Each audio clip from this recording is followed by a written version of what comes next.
Hello everyone, welcome to GGN. This is part 4 for this news report today. I'll probably have about 5 videos up. I don't usually plan that, but I just have a lot of news that's been getting backed up, so I'm just going to go with it. Third sinkhole opens in town where a man died in one. This one appeared between 2 yards. Thousands of sinkholes are plaguing Florida, so the occasion of a new one emerging wouldn't be overly noteworthy, except that the one is located in Staten, making it the third such sinkhole that has opened up in the town last month. This is from the 25th. Then Florida town plagued by fourth sinkhole. Staten just can't catch a break, so it says if you're considering to move there, we advise you to look elsewhere. Another sinkhole struck the town. It's still unconfirmed, but the possibility forced 2 families to evacuate last month. The endless recovery, sinkholes proving to be big problem on Staten Island. So this is again out in New York. It says it's gone from bad to worse in the storm-weary Staten Island residents who are trying to rebuild after Hurricane Sandy. Now they're coping with a sinkhole nightmare. It says here reported Tuesday, not even insurance companies may be able to help. According to the engineer, he said the floor could collapse if not fixed properly. Talking about the recently renovated ground floor of this sandy battered home. Beyond the obvious fear that their home might cave in, he said she's getting stuck with a repair bill. It says this is from FEMA, which you can see personal property total grant 0, and the other letter is from Allstate, which is also a denial. Insurance doesn't cover sinkholes. Oklahoma earthquake linked to oil extraction wastewater. Scientists have linked the underground injection of oil drilling wastewater to a magnitude 5.7 earthquake in 2011 that struck the U.S. state of Oklahoma. Wastewater injection from drilling operations has been linked to seismic events in the past, but these have typically been much smaller quakes. A recent study adds that an increasing body of evidence that the injection of wastewater is correlated to an increase in seismic events, so kind of similar to fracking, I guess. USDA agricultural Census program is a covert surveillance operation to compile government database of food and farm assets. Kind of spooky story. The USDA Census of Agriculture is a government-run farm surveillance program designed to register and inventory detailed private data on farm assets, operations, and personnel. A census form is mailed to each farmer in the U.S. accompanied by threats of compliance and a warning that farmers who do not comply will be visited in person by government agents. So it says these agricultural census forms see a link to a scanned copy below. Demands farmers reveal the following information, all of which is compiled into a vast government database, including how many acres, the physical location, the number of acres of cropland harvested, number of acres of pasture land, number of acres leased for cash, number of acres irrigated, how much money you receive from the state and federal agricultural programs, and it just goes on and on and on. Values and numbers and details.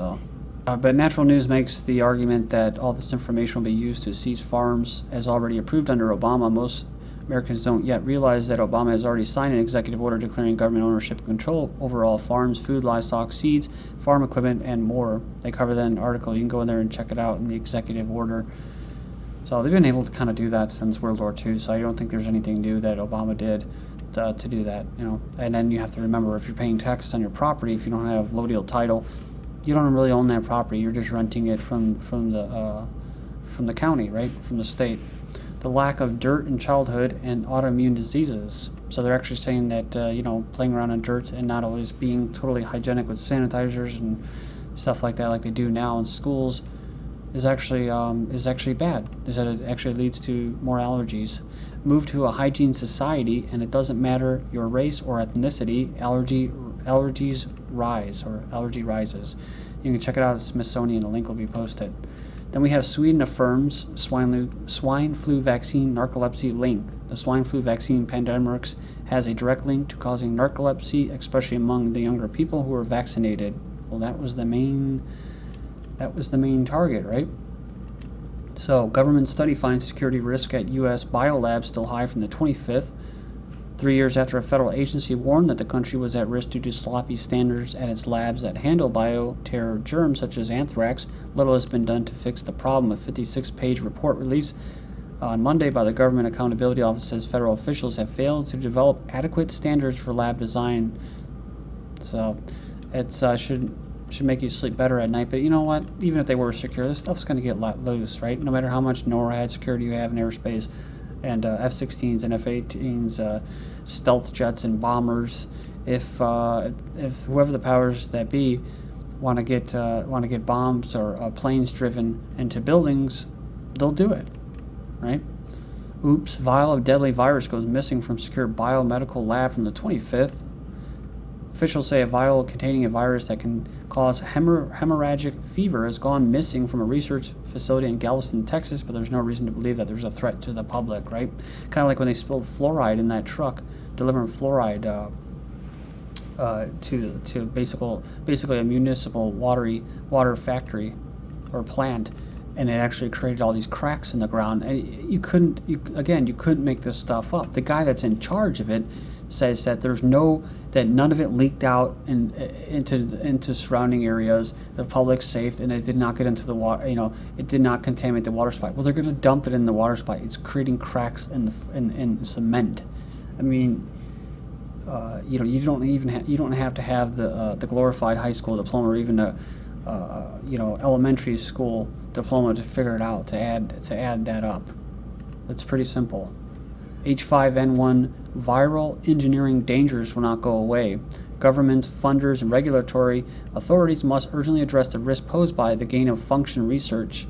Barely 2 months after a small group of influenza virologists lifted a moratorium on the work to make the basically avian bird flu viruses transmittable between humans as seasonal flu, researchers are at it again. Earlier this month, Dutch scientists proposed similar experiments with other avian flu viruses, such as SARS coronavirus, which has actually been spreading. Says here, and in Germany and Switzerland reported how they had tweaked canine distemper virus to make it grow in human cells. Pretty interesting. So maybe they can catch it from dogs. I don't know what they're saying, but either way, we know that people like Bill Gates, who say they want to help people not get polio and don't want them to get HIV, they want them to be dead. They want them to go away. So they're talking about weaponizing these viruses and unleashing them, like the recent couple that was down in New Mexico and actually got the bubonic plague. Someone said they scurried up some dust and they got it in there. I don't know, maybe, but it's just kind of funny because, I just covered how I tied that in with the scientist that was working in the lab with bubonic plague, and they said, oh, this should have never happened. He actually died of bubonic plague, right? Maybe he was trying to weaponize it too. But all this stuff is just, it could happen, like singularity with machines, and AI. I mean, it's almost inevitable because of just how it's everywhere, and that's part of the plan, right? So, Capote's remains invited to New York City party, but risk of theft was too high at after party for Broadway premiere. So, breakfast at Tiffany's almost had a very high-profile guest. Marks its opening on Broadway last week. Author Truman Capote himself. They wanted to fly in Capote's ashes for the after party, the New York Post reports. They were willing to pay for the first-class airfare for the remains, which are in possession of Johnny Carson's ex-wife, Joanne Capote's closest confidant in his later years. But the plan got scuttled over security fears. Science fiction comes alive as researchers grow organs in labs. So this is not something that's anything new. You see in sci-fi films, it's a pretty basic concept. Again, this is something that you're going to see. They're going to put in cryogenics, and they're going to sell it to the plebes, the slaves, and because all of their organs will be failing them. You'll see it probably within the next 50 years. Everyone says, "Oh, we're living longer, we're living taller," thanks to how healthy we are and modern technology, quote, progress. But you'll see people's organs will be failing them left and right after all this crap that's really been circulating in the food supply for the past 50, especially the last 20 years, the last 10 years especially. It just gets worse and worse as each decade goes by, and you'll see it as people's organs are failing and stuff like that, and they're going to want to keep living longer, right? Well, you got to have money, so of course they'll actually start selling organs, real organs, if they are healthy, right, to people like these elites. And the elites will get real organs, and you maybe get these experimental organs. Who knows, right? But either way, they're gonna use it in such a way where they profit off the masses and keep them sick, right, and make money off them.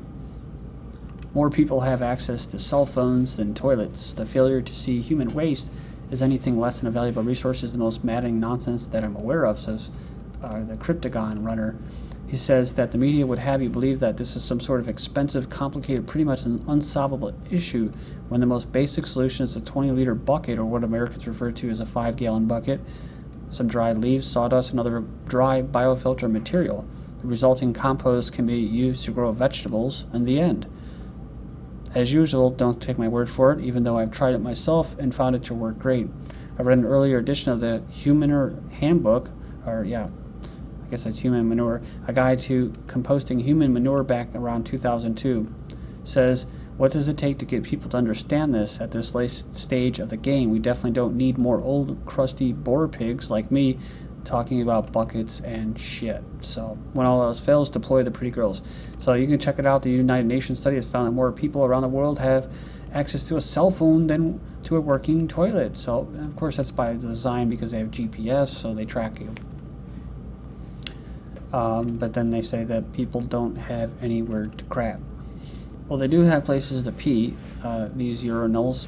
And now the video game Urinals, a minor league baseball team in Pennsylvania, will become the first professional sports franchise to offer urine-controlled video games in its restrooms when the season starts in April. And just imagine when they get the technology out there, you'll actually be controlling with your eyes. So you don't have to do anything. You can just pee with your woman or guy, and you'll be able to control the game with your eyes. You know, that technology exists. So Pennsylvania's Lee Valley Iron Pigs will debut the urinal gaming system in its men's bathrooms. The custom urinals feature a pee-controlled video screen that will entertain fans as they use the restroom. So there's something about peeing in a centralized location. I've discussed with somebody else before in the past that it wasn't my idea, it was his, but it's pretty interesting as far as, you see usually dogs and animals wanting to mark their territory.